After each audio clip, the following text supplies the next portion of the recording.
አሁን ካናዳ ያለ አንድ አገልጋይ ምናልባት ታውቁት እንደሆነ አላውቅም፣ ዮናታን ይባላል።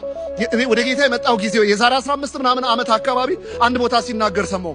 በወቅቱ ዲቪዲ ፕሌየር አዲስ ስለነበር ገዛሁና ፊልም ማየት ጀመርኳል እና በጣም ልቤ ተማረከ አለ። ተከታታይ ፊልም የቲቪ ሲሪየስ የተጀመረበት ጊዜ ነው። ዝም ብያ ያለው አለ። አገልጋይ ነው። በመሃል ወይኔ ኢየሱስ ናፈቀኝ እላለሁ አለ። ግን ዝም ብዬ ነው ፊልም የማየው። በጣም ህሊናዬ ሲጨቀጭቀኝ ለወደፊት ለውጭ አገልግሎቴ ለቋንቋዬ ጥሩ ነው እላለሁ አለ።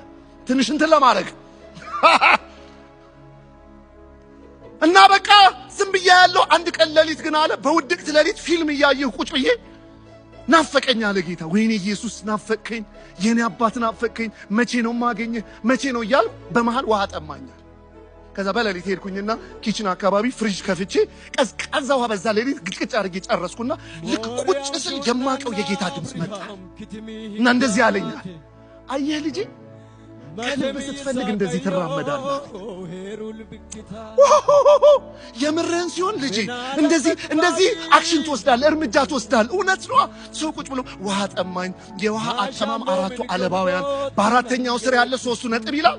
ውሃ የጠማው ሰው እኮ በውትድርና ዓለም እኮ ሽንት ጠጡ እኮ። የሆነች ቦታ እኮ ተገኝታ ቆሻሻ ጫማ ለማጠብ የምታስጨንቅ ቦታ እኮ ርቧቸው ተንሰፍስፈው ግንባር መሬት ተብሎ እኮ ተጠጣ። የምር ሲሆን ያስታውቃል። የምር ሲሆን ያስጥልሃል። የምር ሲሆን ሌላ ኮተት ወዲያ ያስቀነጥራል። ሲበልጥብህ እንደነ ሐዋርያው ጳውሎስ በኑሮ ጨርሶ ነው መሰለኝ በሞቱ እንኳን ብመስለው ይላል። የምር ሲሆን ነው።